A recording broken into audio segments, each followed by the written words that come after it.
Hello, my name is Rodney B. Walker, and I'm a Walden University student. So to give you an idea of the assignment or the event that I created, I wanted to bring together 3 different entities or 3 different nonprofit organizations all under one roof to experience a unique creative experience. So what I did, I reached out to 3 different nonprofit organizations. One was a domestic violence organization. One was a at youth risk organization, and the third one was a gay and lesbian organization as well. Now, the only one that actually reached out to me was the at risk, and it was Mallory Center, and she has a nonprofit organization called Morphing Minds. What's up, you guys? My name is Mallory Center, and I am from Austin, Texas. I am the owner and founder of Morphing Minds. I'm an adolescent health and well-being coach, as well as a parent wellness coach, and I teach teenagers how to thrive in the 21st century while also providing parent support to help these teenagers thrive in the 21st century. And what we do is we work on things like personal development, professional development, mindset coaching, and character building. I think that's super important, and these kids need that these days. So working with Mallory Center for Morphing Minds was a truly, truly genuine experience. I'm glad she reached back out to me, and I'm glad that this happened, and I believe that everything happens for a reason. I think the other 2 people that I reached out to maybe have been busy, maybe something happened, but like I said, I truly believe that everything happens for a reason. Mallory has a wonderful vision. She's just getting off the ground. She has a vision to help kids with morphing their minds into something more beautiful than they can imagine, with the skills and understanding that she has as well, and also having those amazing resources that she has as well. So she talks about financial literacy at a very young age. That's something that I didn't have, and I think that's something totally amazing. So she's definitely an advocate for the youth to understand that, because that's very vital, and that's very important for, how should I say, a youth to understand. And that could be the key to break that experience from being an at-risk youth to being an adolescent maturing into adulthood easily. Another thing she talks about is about having sex and protecting yourself, and that language between the adult, the parent, and then the kid is so amazing how she transitioned that as well. She has online sessions with people. She has, how should I say, online group meetings. So right now, like I said, she's definitely starting out, but what she's doing now is speaking volumes to so many people, and so many people that are hiring her to do a lot of things, not only in Austin, but in New York, and just being a part of everything that she can that involves teaching the youth how to better themselves for the future.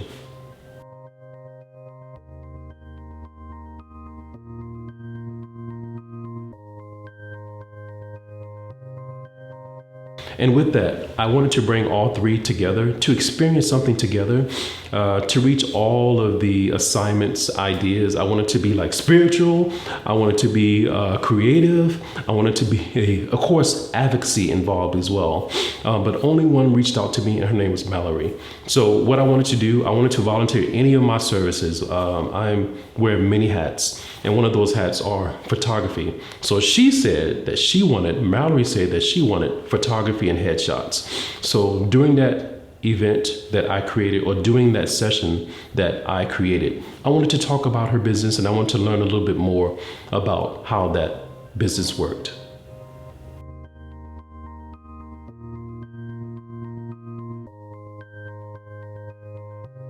The reason why I chose this experience, because I thought it would be more, how should I say, creative. And I wanted them to understand, or I wanted Mallory to understand, that her vision is or will impact a lot of people.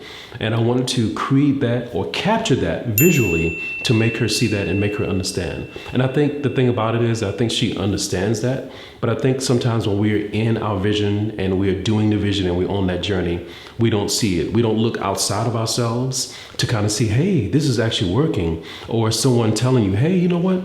This actually is working. This idea is really, really great. I want to be involved in that. And that's the reason why I created this experience. I wanted to be more, not say one-on-one, but I wanted to be more in your face and very captivating and emotional as well. So for me, emotional, I felt happy. I felt gratitude. I felt that I was an advocate for her. I felt that I can be involved in future references and things that she wants to do. And I also felt that, this is something that really, really needs to be happening. This is something that really, really needs to be in the community. And how can I be involved in that? I asked myself that. And what I would like to see, I would like to help her in more ways than just photography. I would like to help her when I do get my license and things of that nature. I would like to continually to help her grow and to help me grow as well.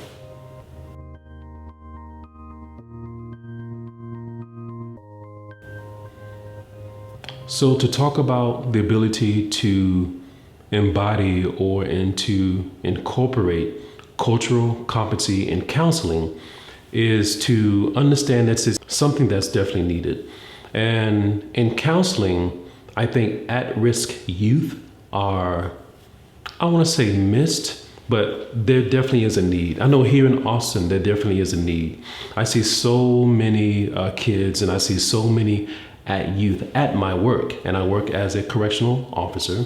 I see so many kids are just like failing to understand like what life means to them and what to get out of that. As a counselor, I feel that I can help them and I will gain the tools and the knowledge to make them understand that, hey, you have a journey first, right? And what's your passion?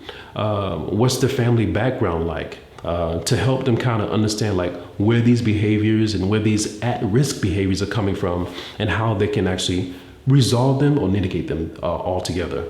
The next one actually would be, I would say, just understanding where they're coming from as well.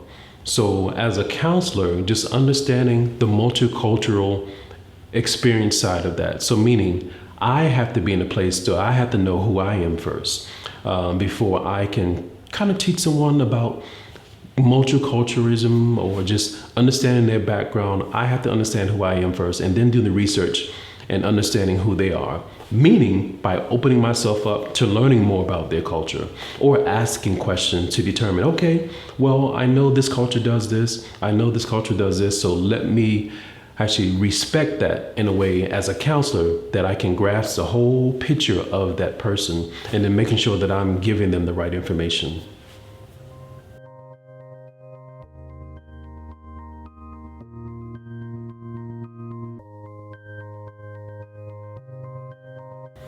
So for the fourth question, how can I encompass cultural humility professionally? I would say just being a human, just understanding that people are, how should I say, put in situations that they feel that they can't get out of. Say, for instance, for money. That's my first example. I would say if someone feels that they could not professionally afford someone like me, I would do it for free. I would do it out of the kindness of my heart, understanding that eventually they can give something when that time comes, or they can have so much greater of an experience with me and helping them with their issues that they will refer me to someone else. So I think with that human side of understanding that person's situation, I think that that could be one stepping going forward and how I can incorporate that as well. A next one would be just being a human, not saying that they are that diagnosed, not treating them like they are that diagnosed professionally, just treating them like a human, just making sure that I understand that they are human and that they are in need and I'm that person that definitely can help them. Because I see it, like I said, I am a correctional officer and I see it every day. And I see it with the officers. They come in, they just treat that inmate just like a number. But why not have that humility and why not have that human experience one-on-one for them to understand and for them to correct their bad behaviors? So that's how I say I can incorporate that into question number 4.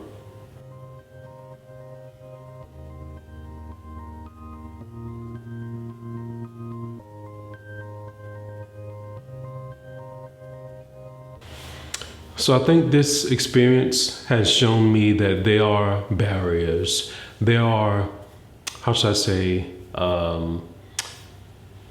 prejudging on like at-risk youth. I think there definitely is oppression, and I think there definitely is discrimination when you see someone who is struggling, or when you see a at-risk youth struggling about their sexuality or who they are, or they don't feel that no one's listening to them. I think with this experience, it actually changed my worldview as being knowledgeable now. And being knowledgeable, and let me back up. So I'll say it changed my worldview as me saying back in the past that I really didn't want to deal with like at youth risk or kids. I wanted to focus on like adults, and I wanted to focus on their needs and not really like kids. So now this experience changed me from not accepting, not going down that path and not really dealing with kids, to now I really want to be involved with the kids. So that actually changed my view with that. And I know that there's some discrimination against those type of kids. And I know that it may be a misunderstanding and you may prejudge them. But I think once you get to understand their background, understand where they're coming from, and have them explain their emotions, then it'll paint a better picture for people won't discriminate against them, or they won't judge them, or they won't, how should I say, put that barrier up to say, you know what, I'm not going to help this person because it's too much work. But it really isn't. Yes, it's a lot of work, but it's gratification after it's done. Yes, there is a barrier between that, but you have to break down that barrier with the skills and the communication as a counselor. So those are some of the things that I want to say about that question.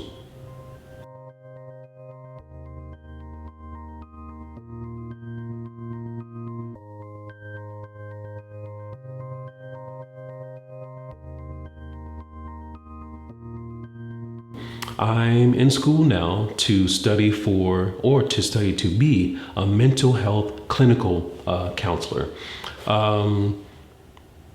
What that means to me is advocating for people with mental health issues or mental health behaviors, advocating for people who can't see themselves outside of mental health. They can't see themselves in a way that enlightens them to do better. I think that's what my goal is. It could change from now. It could be something totally different, but I feel my passion is helping people who has mental health issues or been diagnosed with mental health disorders. If I had to advocate for this type of, how should I say, community or this type of at-risk use, what would I do? So I would say, looking at it from a correctional officer standpoint, having that family bond, understanding that family is key. It will be something around family. And I see, even with Morphing Minds, I actually see how the kids don't have a relationship with their mom or dad. Or I see how the kids are disassociated with their family life and more engaged with their friends and the family outside of their real family. So I would create some kind of atmosphere where the family and the at-risk youth can come together to advocate for a better relationship within the family. That's exactly what I would do. And also, with that said, for example, I would create some kind of class, some kind of meeting, some kind of group session that they all can come together to say, you know what, let's talk about our situations. Let's talk about like ideas, and we can actually all come together to say, I love you, in a way to bring them closer, to make them understand each of their needs from the parents, from the kids, to make them say, you know what, I do want to spend time with my kids. I do want to spend time with my father or my mother. And that's what I would advocate for. And that's what I would potentially infuse, or how I would infuse social justice within that category, within that community of people. Scholarly research articles, classroom resources. In the American Counseling Association Advocacy Competencies, they discuss the significance of client involvement level. They also discuss the highlight the importance of empowering the client through the resources provided by the counselor, and also the determining what resources and what level should that client be active or the counselor active. Is it a work level? Is it a community level? What is the significance and how do they understand that content? So if you pay attention to this slide involves the individual, the community, or public arena. If you look at the first section in the individual student client, how intense or how intense of a level should the client be? Should it be a collaboration of, or should it be on behalf of the client? And if you look further to your right with the public arena, how involved is the counselor focus at a collective action, or if it's a social or political advocacy group that's handling this involved. And also at the bottom, you can see if it's on a micro level or a macro level. The main importance is how intense or how involved is the counselor and the client to reach the ultimate goal. Multiculturalism and social justice, two sides of the same coin. This was a very interesting read and a very interesting article because counselors have an ethical obligation to advocate for the clients on every single level, whether it's an individual, a group, an institutional, or however that may be. We have that obligation to do that. And the need to clarify the nature between multiculturalism and social justice arise due to the labeling as being separate forces. When this article, it actually says and states that it's not a separate thing. It's actually all of the same and they need to work together. The important is the examination of how counseling professionals can strengthen the need to make sure that this is not a different force, that all together, they all work together for the same purpose. Scholarly research articles, Walden Library. Tests retest reliability of self-reported substance use and sexual risk behavior among at-risk adolescents. So this is another interesting read, another good read. And what it actually finds is that the youth behavior survey in this survey is widely measured of risk-taking behaviors among youths and people. Currently, the study evaluated reliability as being a main factor, and also the sexual behaviors of the adolescents. Also in this study, it has found that everyone participating in this survey reported high risk factors in substance use and sexual risk behaviors.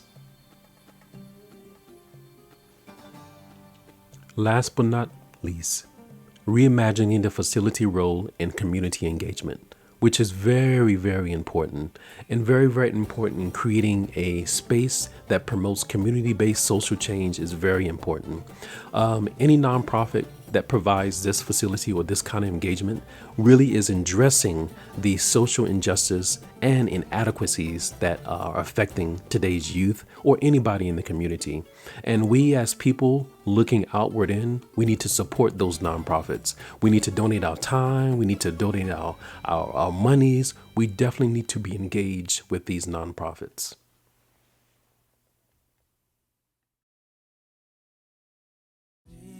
Faith, a little more faith.